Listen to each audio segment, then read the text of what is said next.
Like, what drives you? I think marketing has lost the plot. We've overcomplicated something that comes so naturally to humans. We're natural storytellers. The trend of simple content made with the iPhone. What a great time for an entrepreneur, a salesperson, anybody getting started, building a brand. To go back to simple, like your iPhone is truly your best friend. Like you can run your entire business on your iPhone. You never thought that a company like Ford could really do better with an ad shot on an iPhone. In a world where it's becoming more complicated and more digital, we actually crave what we know best, which is like authentic human connection. And we're sick of being fooled. Marketing trumps sales because you can lead them to the water, right? But sales technically is getting them to drink. But with really good marketing, they will sometimes drink on their own. I talk about this so much because it's such a simple concept that is so mind-blowing to the average business owner. What a lot of businesses miss is I get more bookings on TikTok from men over 60 because they're the ones that are CEOs. Go back to simple, and I want to lead that charge. I really love marketing, and I want to be remembered as a marketing philosopher.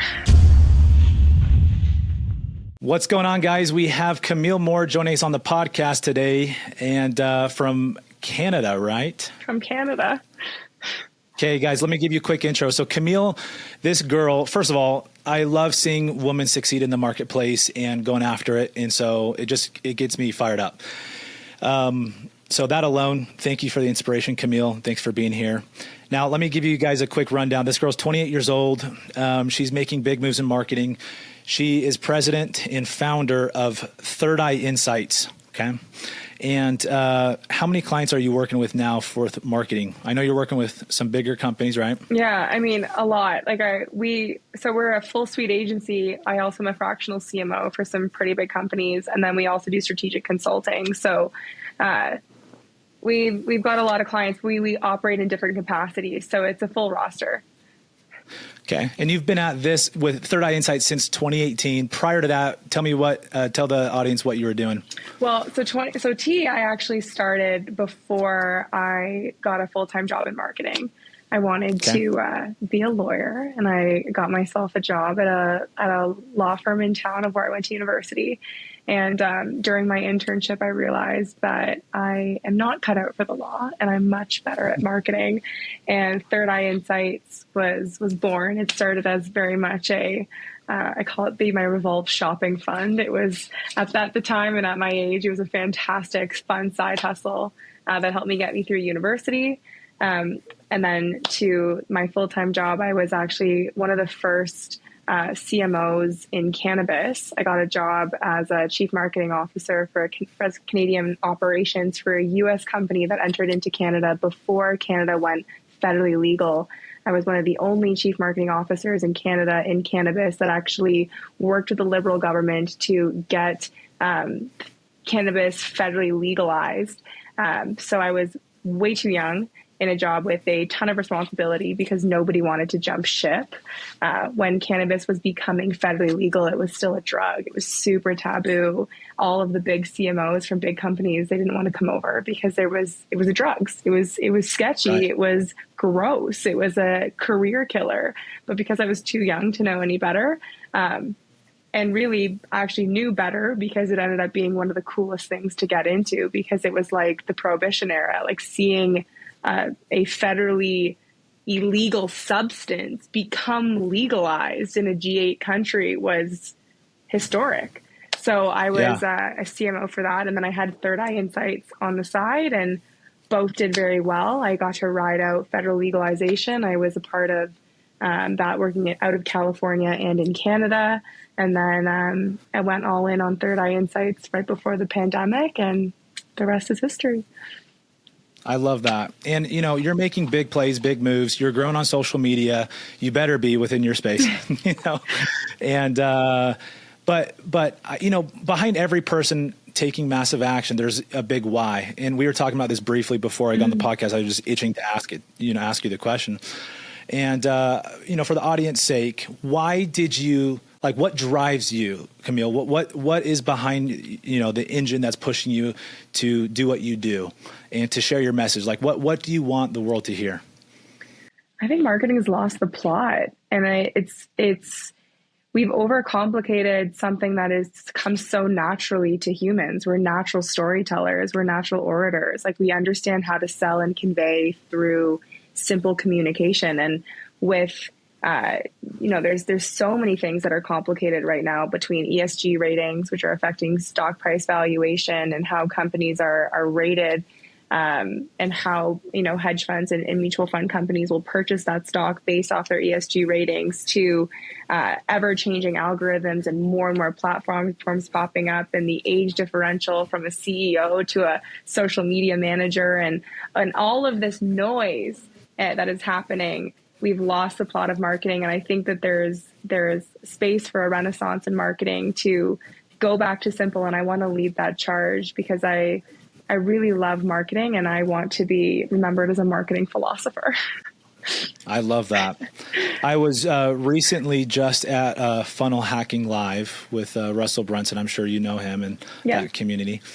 And, I was watching some of your content, and one of the things that, talking about simplicity, one of the main speakers and one of the things that was preached was exactly what you said, if that's lacking. And it's actually the trend of simple content made with the iPhone, made with a smartphone, Lo-fi, and not with a professional camera setup, right? And so I just think that's fascinating. I mean, what a great time for an entrepreneur, a salesperson, anybody getting started, or, wherever you're at in life, to start building a brand. It's never been easier. Never. It's never, well, I would even go further than that. Like, it's never been easier to build a business, right? And to reach and to connect and to sell across borders, right? Like, it's truly never been easier, but I think it's also never felt more overwhelming. And to go back to simple, like, your iPhone is truly your best friend. Like, you can run your entire business on your iPhone. And it's really cool to be in my position because I've felt this passionately and I've had these feelings for so long, but the clients in which it could be validated with up until recently were very different, right? You never thought that a company like Ford could really do better with an ad shot on an iPhone until it was done, right? And it was in that kind of that band differential of like, I just own a dentist, in my local small town, to I'm Apple. And for like Apple to be showing you objectively with data, like iPhone commercials work better for them. Like, low fidelity is how we buy. That's why TikTok is the #1 app in the world, because we wanted to move away from over polished, hyper edited content to why do you think the hyper polished, the super edited, the good cameras, why do you think it's not doing as well? Why are we shifting away from that right now? It's not real. It's not authentic. Right? Like, we in a world where it's becoming more complicated and more digital, we actually crave what we know best, which is like authentic human connection. And then when I can see your pores, when I can see your how you actually communicate and move, and like your side angles, and like what the product actually looks like, and people like playing, like the Dyson, smartest thing they did is hand their materials to thousands of influencers. And now people all over the world are creating content for them every day on using the Airwrap. Like, that's the best way to sell than to have Kim Kardashian pose with the Dyson on like a posed photo of like #myDyson ad. Like, we want real, right? Like, and we're sick of being fooled. And we kind of went through that duping period for, I want to say 5 years, and the consumer is sick of it. Like, we want to go back to real. And that's why Alex Hormozy does too well. Sorry, go ahead. Yeah. Yeah. Oh, please. You can rant about him as much as you want. I really admire Alex Hormozy in a lot of regards, with business, sales, marketing, all the above. All the above. Yeah. You mentioned the word connect a few times, like talking about people and how we're missing that. That seems like it's an important word to you. Totally. I mean, connection is everything, right? Like, and that's one of the things I advocate the most is authentic connection, whether that's with your customer, whether that's to your brand, whether it's how you approach marketing, like even how does that ad connect with your brand ethos or your brand universe? Like, is that connection authentic, or is it being manufactured or forced? And that's what you're seeing a lot in marketing, is the connection is weak. Like, company like Lululemon trying to push social justice issues that doesn't connect with their core concept being a legging company, right? Like, that connection has to be authentic. And that's what's missing in marketing. Is it's a good point that you pointed out that word is it's all about connection. period. It is. Yeah. You know, I love your simple philosophy of like, you know, we're overcomplicating it. It's more simple than we actually make it out to be. And, you know, for sales, you know, coming from a guy who's got a lot of experience and a little bit of success in the sales world, that's everything is connection. Totally. Right. And, it's the easiest. I remember my first year selling Camille. I had so many flaws with selling. I was a fast talker. You know, I didn't really understand everything about my product or, you know, all these one-liners to use, right? I didn't know any sales tactics, but what I did know was how to connect with people. Yeah. And I always told myself the rapport I had with people or the connection was my backbone, and it allowed me to make mistakes even, or I would get something wrong or I'd have to call the manager and look like an idiot in front of the prospect. But because I had that rapport, it was totally fine. It was smooth sailing. And so that's always been a massive thing for me. And to kind of just add to that real quick, what helps on my side with the connection is understanding who I'm talking to. Totally. And that requires investigating, talking to them, and more than just asking questions, but trying to resonate with them and see their point of view and why they think that way. And it requires a selfless mind to, I think, get that, to have the full leveraged connection to the max in business, whether you're selling or you're marketing, whatever it is, right? And so I love that the correlation between sales and marketing with connection. Well, marketing is sales. Like the only place of where it requires that differentiation is marketing puts the product out there, right? The sale is that connection arm, which is different when you're in a service industry, right? Product, it's more interconnected because the product in and of itself by its marketing is selling, where in the service industry, it can be differentiated a little bit more. But why connection and consistency and character, like those C's are so important. And that's why digital marketing and just putting yourself on video is so important, because you were able to build a connection with me and understand what I was about at a level that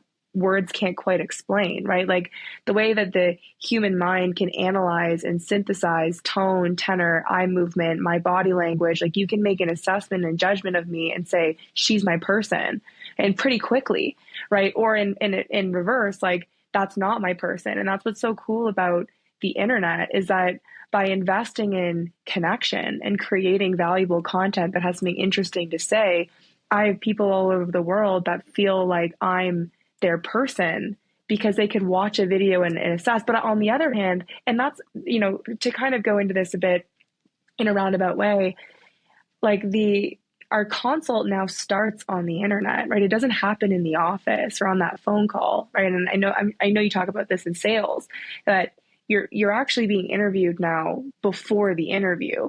And why I love the internet for this reason is for people who I'm not the right fit for, they're also able to determine that before they call me. So my relationship with my clients is so much better because they already know what I'm about. They already know what I'm going to stand for, what shit I'm not going to take, or how I'm going to approach their marketing. I'm not going to give them campaigns that I'm bashing because like they know my shtick. So that's really cool too from a connection standpoint in kind of a different way for service providers, because you understand my service in a way that like my website could never. Like, do you get what I'm kind of? Oh, I love this. There's, I've told you I've mastered sales to an extent, like 90%. I'm still improving, and there's so much growth there. But to some extent, I've mastered a lot of sales, and I can tell you from someone who's mastered sales that marketing trumps sales, because you can lead them to the water, right? But sales technically is getting them to drink. But with really good marketing, they will sometimes drink on their own. And because I've heard Hormozi talk about this. We're like, hey, you can't make it drink, but you can make sure that the cow that arrives is super thirsty, Yeah, you can make sure whatever. It's hot. The temperatures, it's on a hot day. So marketing, you can do those things, and there are things you can control.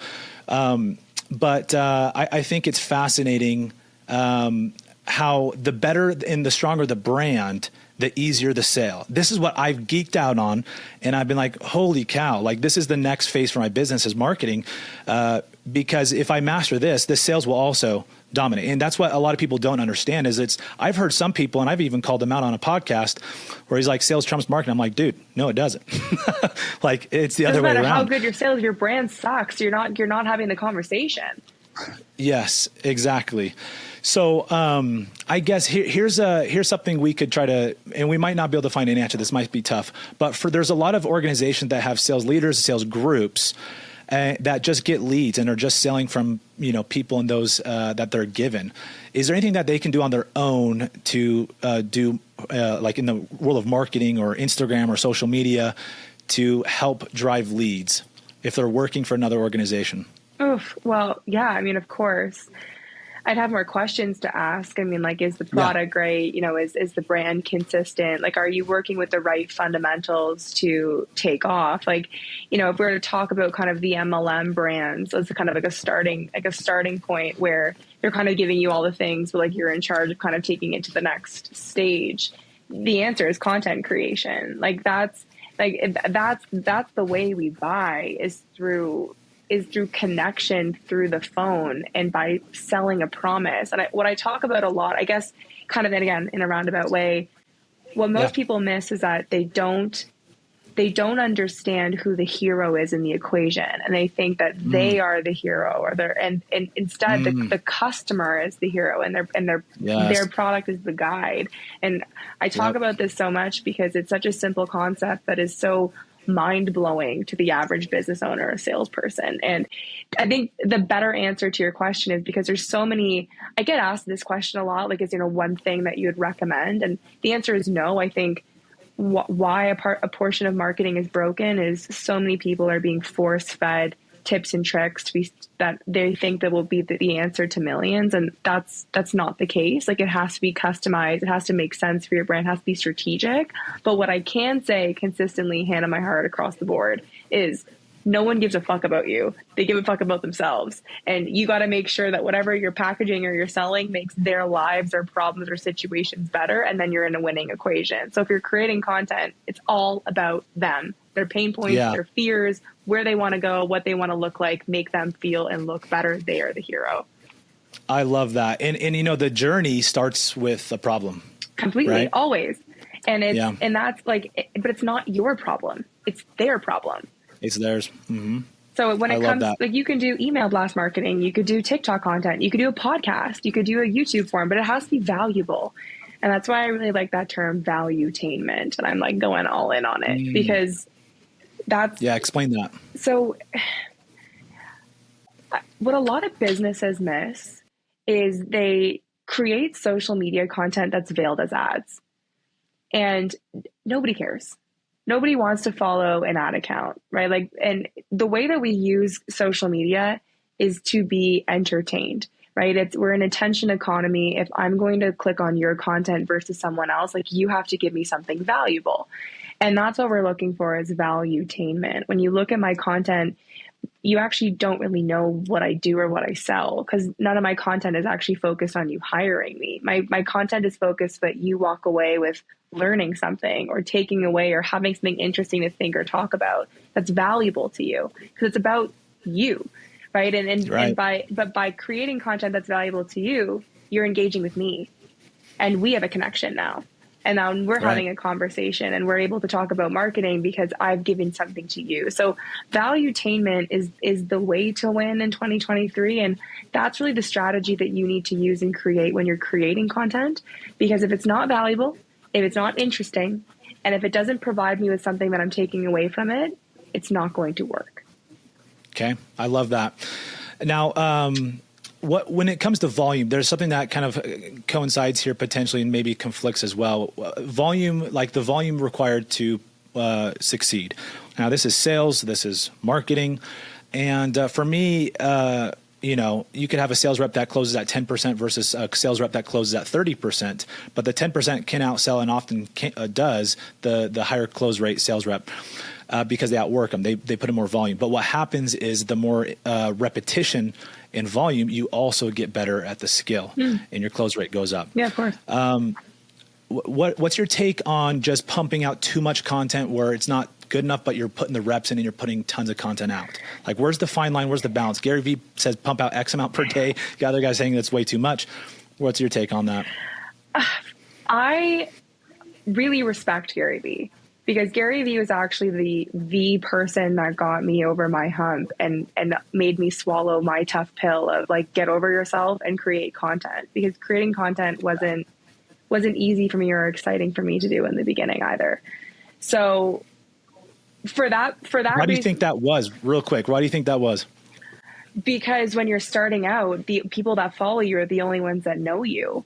And you're worried at perfectionism about what they think. Completely. Like putting yourself on video and creating content that's like quasi selling yourself. Like I couldn't think of something that made me want to jump off a bridge faster. I know. Right. Especially you're just worried about your friends thinking like, who does Camille think she is? Does she think she's hot shit or what? Well, that's the worst part about starting, right? Is the people that actually are the worst to you are those who know you. And it's the loose tie phenomenon is a real thing. Like those who meet me now have such a different perspective and respect for me and put me at a higher standard than those who knew me when I was like starting out and like, I'm going to create a marketing agency. Like those are the ones that laugh at you and scoff at you, not the ones that see where you like and who you work with now. And that's why I love the digital world, because by not being hyper-focused on local, I was able to 10x my business at a rate that other people could not, because I wasn't focused on convincing those closest to me. I was convinced on convincing the world. And that was the hard pill that I had to swallow to get over. And it wasn't even Gary Vee alone. It was also my business partner who was like, stop telling your clients to create content. Like it needs to start with you. And I hated it. So, but what I've also evolved in through that journey, and I want to give credit where credit is due, and he deserves credit, because Gary Vee was the far extreme of that message that told professionals to get over themselves. Like the only way you're going to win is by creating content. So he gave you that far extreme of do 5 posts per day, no excuses, respond to every comment, because the alternative is I'm not going to post. Like the message of do, 1 video a day or 3 videos per week, like that doesn't get the critical mass that an extreme opinion does. And you just see that in the world, right? The extremes are those that get the headlines, that make the news, that become those of following. Like we don't follow middle managers that did great. We follow Elon Musk, right? So it's the extremes that make it big. So my perspective has shifted, because I see so many companies and brands that are just producing content to chase trends or to stay relevant or to generate vanity metrics. Like there's a lot of backdoorness that's also happening, as well as a lot of these big companies or even medium-sized businesses or small businesses are being fed false information from marketing agencies that want bigger contracts or want to be able to provide vanity metrics or keep a job. So they're getting bad advice. But the way that you at its core, it's quality over quantity, right? But quality over quantity doesn't mean it has to be perfect. And that's another fine line, right? Right. Don't get too ahead of yourself where content never goes out because you're waiting for it to be perfect, but it has to make sense. It has to be strategic. It has to be good enough, but it doesn't need to be. Yeah. So the way that I kind of approach it is, well, I still post 3 to 4 times a week.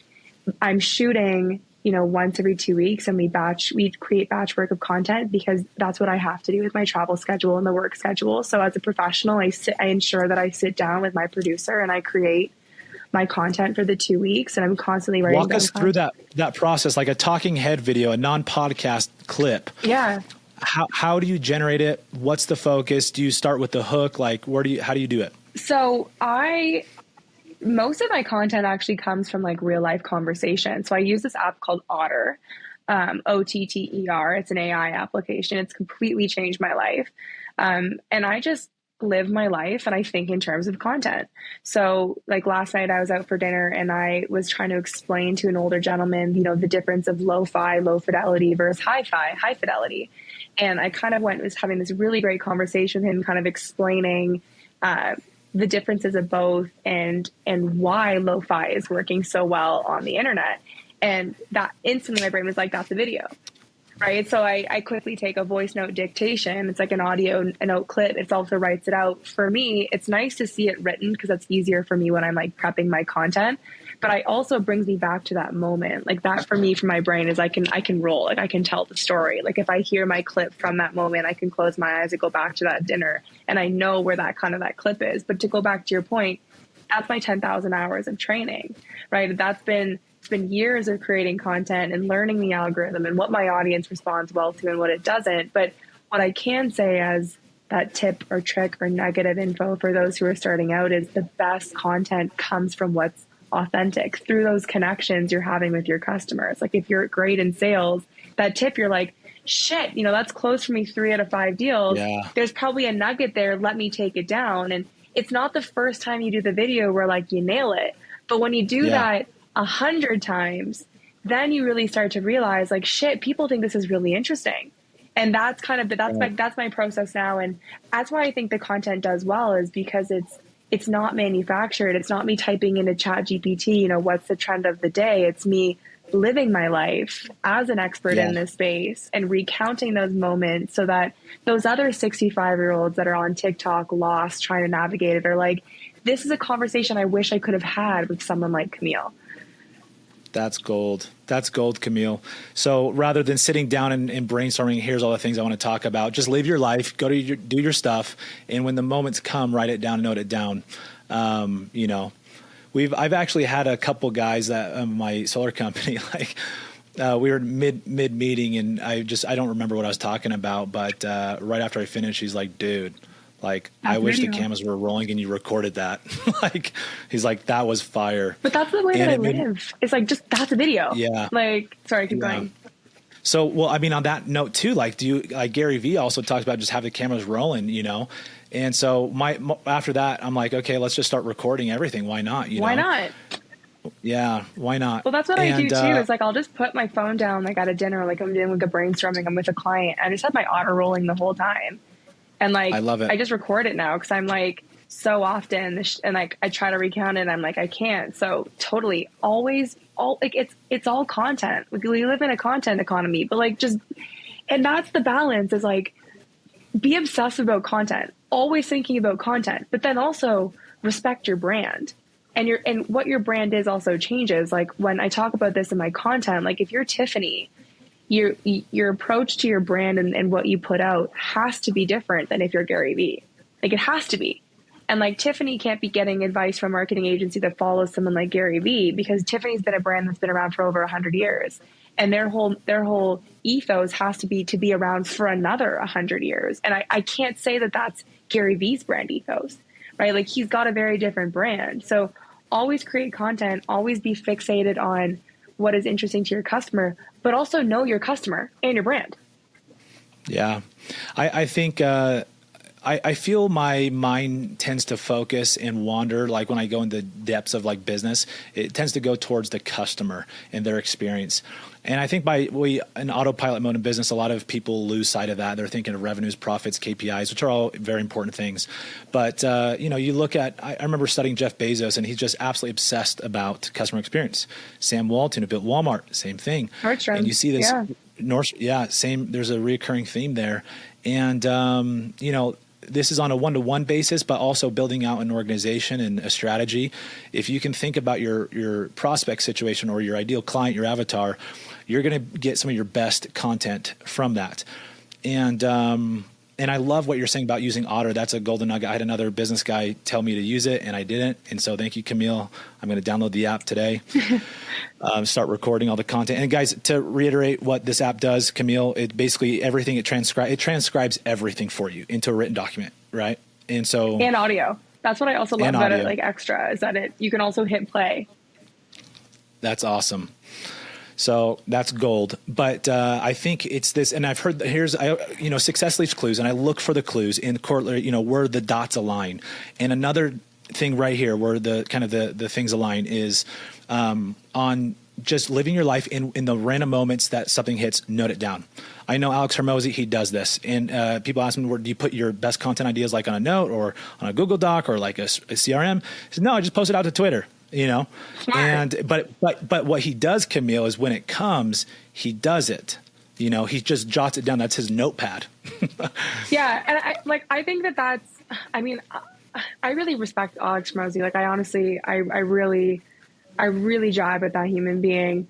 But I think also what comes like that to me doesn't work for me, because my process is more like that storytelling element, right? Where for me, like when I write it down, it's not, more leverage, less power. Like he kind of has more of those microscript, like soundbite statements. For me, it's more like, okay, this ad by Tiffany is really bad. So like I'll write down like bad Tiffany ad, like M dash April Fools, right? And like that to me wouldn't be a tweet, and it would be like so that to me doesn't work.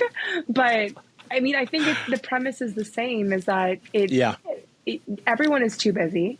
It's not convenient for anyone, but it's the difference between like not only having the best customers, what I think is the most important thing is that you're going to make more money, you're going to be more successful. It's the best marketing you could ever do in your life. Assume that's kind of understood. But the second kind of unintended consequence is that connection piece is so real. Like I've met clients that have become great friends because they're my people, and they in a way that you can't quite understand until you go through it. Like the people that reach out through TikTok are people that I'm like, I'm so thankful that I put myself out there, because you're the best client and brand that I could have ever work on. And some of it are the biggest brands in the world, but they're like my brand. Like they're the brands that I already wear because they're like, she's our customer. And I'm like, and it makes sense for me to market them and not be an RFP that is just being put out. And it's like, it comes down to price. It's actually that connection. And you can only get that through creating content. So it's worth your time. There's so many hacks. Figure out what works for you and make it happen, because it's never convenient, ever. Well, look at this. I mean, this is one of the biggest excuses. I see so many entrepreneurs and anybody, or somebody aspiring to start a business. It's just too much. They're overwhelmed. It's like, just go get started. You don't need to like block off an entire day for content. It's just live your life, and live your life and just document as you go. And I mean, what a great skill set outside of social media, outside of marketing, documenting things. I think it's so great. You learn so much. There's insights for yourself. And I've always done this myself, and I just started, over the years sharing it. And I'm like, oh, this is a good idea. This is working a little bit. But I think a lot of people stop themselves because they don't have time, and this solves that problem. And then two, they're like, oh, I don't want to show off here. I don't want it to be all about me. But if you understand, like if you're actually discovering things that are blessing your life, whether it's marketing, sales, or, fitness, whatever it is, and you don't share that, I think you're a jerk. That's selfish of you, and I almost see it as an obligation to share that. If you found something that really improves your life, you should sell that. You should take the time to market that. What do you think about that? Obviously, I completely agree with you, but to also soften it, to give inspiration for those who are holding themselves back. Like, the reality is that people that are the best at what they do are the worst at marketing themselves. And I find that this actually connects the best with people who are holding themselves back, because they're so sick of and frustrated of seeing the Joe Schmo from their local town or their local area that's their number one competitor that actually isn't great at what they do, doesn't serve their customers the best, doesn't have the best product, like isn't actually the best person for the job. And they truly think that they are. But because they're not putting themselves out there, nobody can find them. And that often is like the light bulb that really like turns on for them, because if they're putting their faces all over buses and billboards and they're all over socials, and I'm trying to find a lawyer or a solar panel company, like what options do I have to go off of? If you're not putting yourself out there showing me that you're the best person for the job, why would I choose you? I don't know you exist.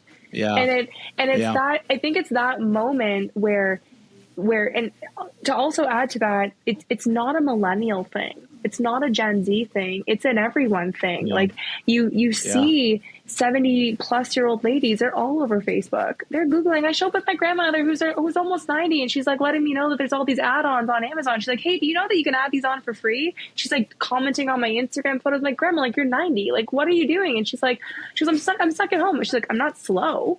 Like I just opened up an account and it's not a kid thing. And like TikTok's Yeah. not a kid thing. Like it's over 1 billion users. It's surpassed Google. I get more bookings on TikTok from men over 60 because they're the ones that are CEOs. They're the ones that have have rode up the chain and are now running the company. Like it's not people like us. And like I think when people realize that the world is online, and if you're not putting yourself out there, being embarrassed about it is only going to not allow your business to survive another 5 years because everybody else is doing it. Get over it. Oh, I love that, Camille. That's so much gold in that. So many things to unpack. That's awesome. So, give me some good examples of like, when I think of structuring and building out content, I'm kind of changing gears a little bit here.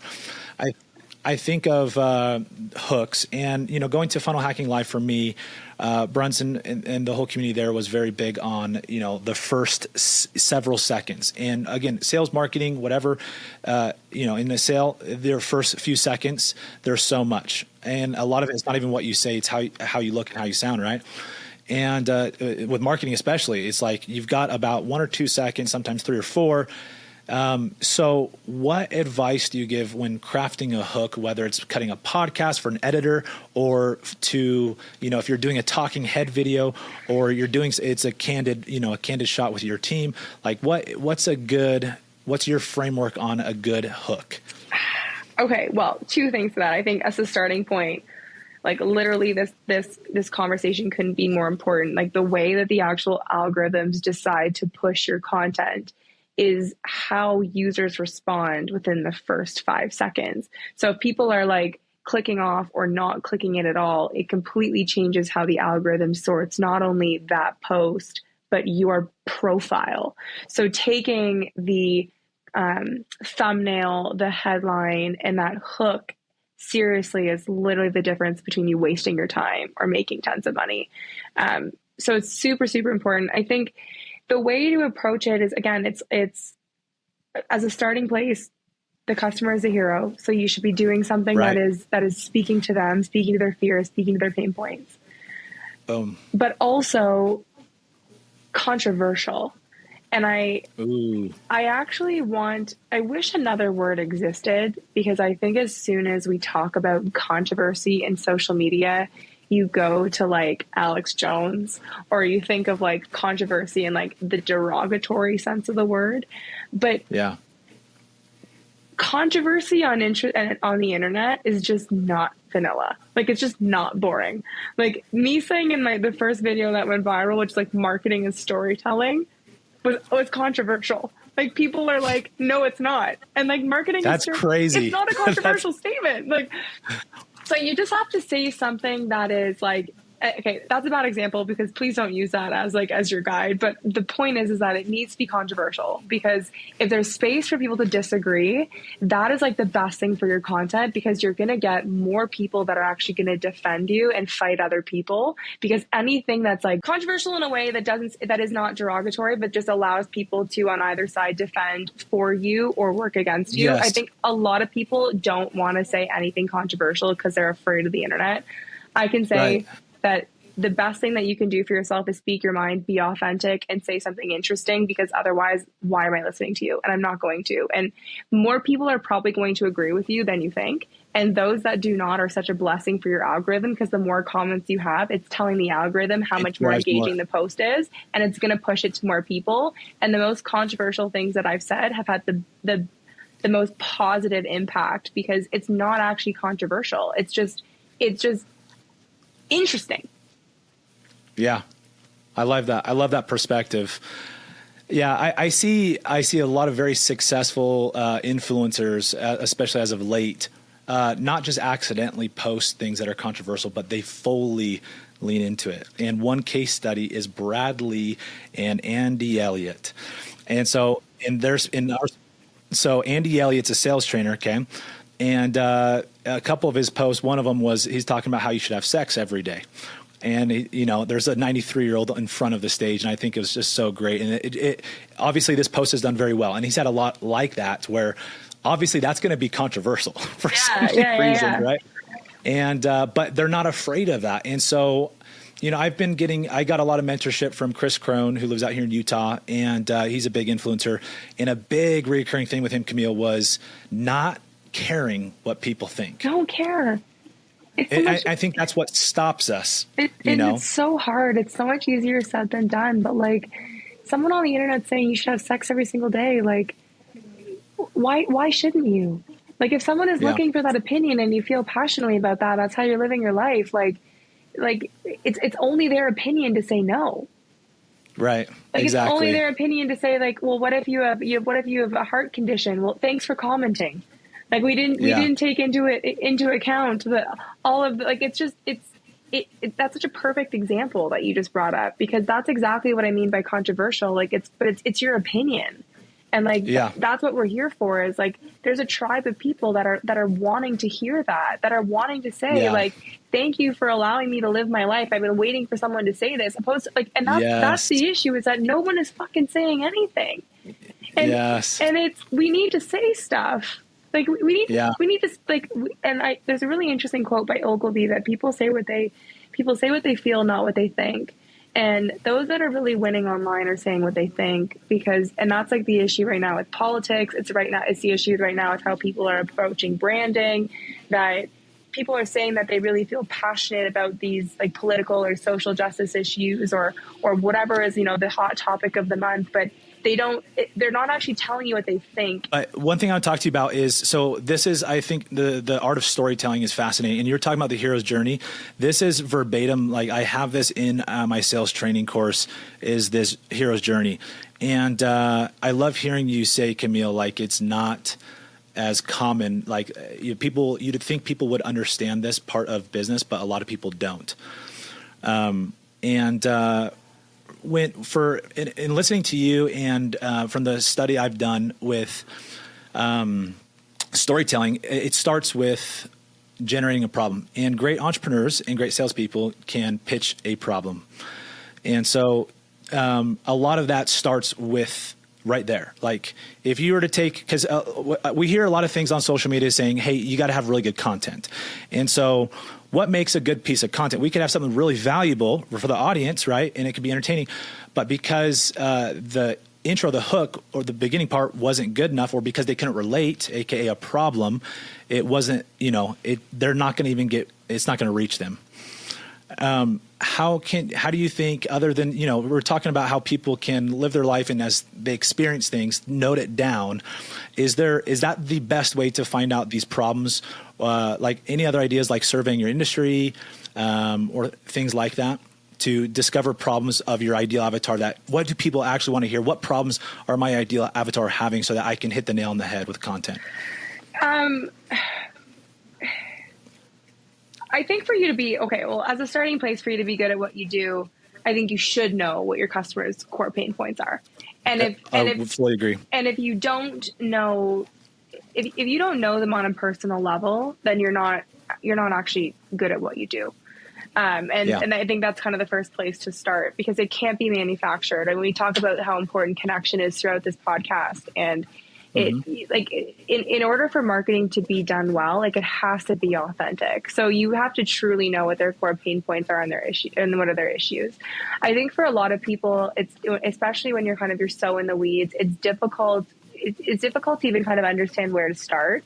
So an exercise that I recommend is, it's called creating target market personas. So you actually create like real avatars, like name them, give them an age, personalize them. Like, what do they do for, like, how do they use social media? Like, what do they do on the weekends? Like, actually create like real personas, and create maybe 3 of them. Usually it's about 3 that we do. And it depends on how niche your business is, because maybe it's just one. And I talk about this in a video that Taco Bell actually only has one target market persona, and it's a 25-year-old stoner that drives a Honda Camry and lives in his mother's basement. And once you know that, their marketing is actually fantastic, because everything is actually tailored to that persona. But jokes aside, it's my favorite story. I love it. You should create kind of those personas, and then from there start to create problems. Like, is it money? Is it time? Is it is it a conversation that they have to have with their partner that they don't want to have? Like, what are those friction points when you develop those 3 personas? And then from those friction points, start to create kind of a tree. And I call them content pillars.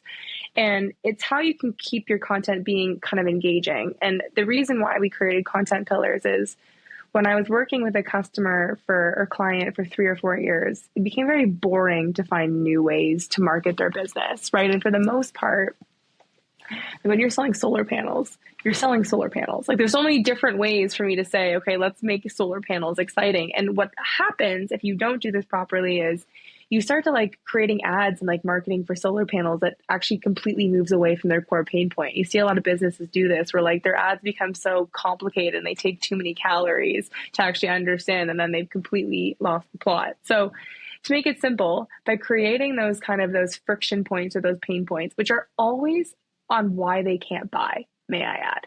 So it's always about what is their reason why they cannot purchase from your company. That's their starting point.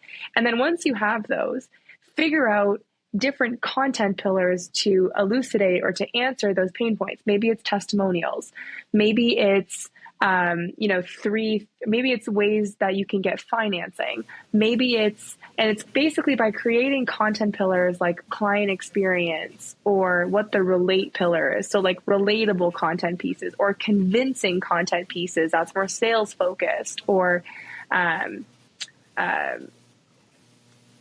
like I don't. This would be quite like I don't want to go too far in the weeds where I'm getting too like technical and complicated. I'm loving this. I wanted to ask you about these pillars, but keep going. But basically the idea is like by developing a way to create content out of the friction points, you can create an unlimited amount of content that no longer feels repetitive for you in the driver's seat, but is extremely interesting and converting for your customer. And Alex Hormozi, before you get into the questions, he does a really great video on this on Chick-fil-A, and where he talks about how Chick-fil-A never got bored of doing something simple. And that's why they're so successful. So they're not trying to introduce bowls or wraps or complicated things. They're just really great at chicken sandwiches. So like become really great at creating. Yeah. They knew, okay, here's all these opportunities we could chase. We got 20 different things, but one stands out. And for them, it was chicken, right? And so let's focus on all of that. Put all our eggs in that basket. No pun intended with the chicken. Just to add to this point, I think it's fascinating. Jeff Bezos, I've referred to him twice in this podcast, second time here. I don't sweat him. I actually don't really like him that much. I don't love him, but just something to note from his success in Amazon. I love that they did this. Okay. In every meeting, and to this day, I still believe they do this. There's always one empty chair in every meeting. And that empty chair represents their customer. And I think that's fascinating that Amazon pioneered this concept. And so exactly what you're talking about, Camille, you see some of the biggest companies, greatest companies that have that are ran from the United States and have impacted a lot of people in the world follow this principle. And it's customer focused, right? And it's what are they wanting? I love that. I think that's a great answer. Let's talk about, kind of get a little personal here with my content. And I have seen some of the best sales trainers, and I've been studying a lot of their stuff. First of all, would you recommend, like, where's the line drawn from copying other people and then being authentic on your own? Like copy the framework and like the strategy, and then, like what things do you copy? What do you not copy? I don't know if copy is the right word. I think like be inspired. Okay. Like when I think of copy, like if I was to copy Gary Vee, like it wouldn't work because like that's not authentically me. Right. But I also think that people don't do enough to actually be the best. And like to be the best, in order to do the work, that means you have to study from the best, right? So you have to consume content. You have to have a pulse on the zeitgeist. You have to know what's going on in order to do it well. And to do things well, you should learn from the best. Like I love listening to Tony Robbins. Tony Robbins helps me be a better communicator because he's so great at speaking. And I can listen to hours of this content, but I don't come out where people are like, shit, she sounds just like Tony Robbins, right? And and it comes down to being authentic. Like, I've gotten better at creating content, at communicating, at conveying things in a simpler way, but that's not copying. That's getting better at your craft. So I think that there's it I think there's a lot of people who become obsessed with like the Hermoses and the Gary V's, where they're not being authentic in their delivery and in their brand, and it's hard for me to kind of direct that in a different way, because obviously on the face of it, it doesn't make sense. Like, people want to have a relationship with Nick that's different than their relationship with Gary Vee. Like, you can all exist within my mini universe of who I follow and respect and look up to, but like, your brand is very different than Alex. Even though you like Alex and I like Alex and Alex likes Alex, we all have different brands, but we can respect those who is good. So I think the takeaway for that has to be like, if you actually are committed to doing this well, you gotta learn from others and have mentorship, like in anything else. But copying is not a strategy. I like that. So I think the reason I asked that is because studying and learning from other people's success is smart, but then where's that line drawn of don't just copy and paste, and I guess, how much of it is it just going to be focused on the framework and the principles? For example, if I'm looking at a video that's done or content that's succeeding for another influencer in my space, and rather than copying verbatim what he's saying or his hook or the whatever, my philosophy, my approach would be, what's the principle? Why is this succeeding? They asked a question on a pain point about when a prospect asks this question. Oh, we haven't been gearing our content towards that, And so I think understanding the principles of why their content did well, would you agree with that, Camille, that that's a good strategy to go about?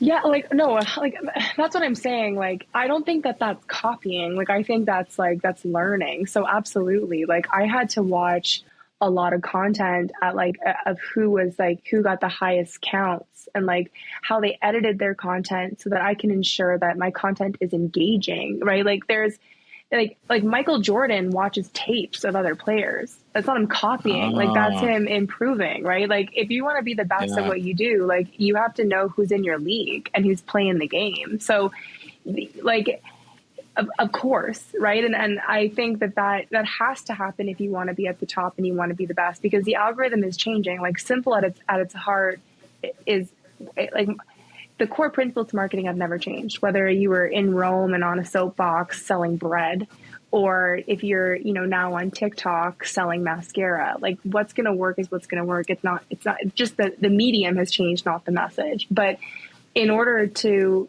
be the best, you have to have a pulse on how that medium is changing so that you can maintain the message, or you can enhance the message to how it's kind of growing. So yeah, absolutely. Thank you so much. That was amazing stuff. And how can people find you on social media? Well, Camille Moore is where I post the majority of my tips and tricks. I mean, Third Eye Insights is where you can follow the agency, but if you want to follow more kind of on the marketing thought leadership and I call it the Marcus, I'm going to be the Marcus Aurelius of marketing philosophy. It's on the Camille Moore. It's just my full name. I really, really appreciated being here, Nick. This was awesome.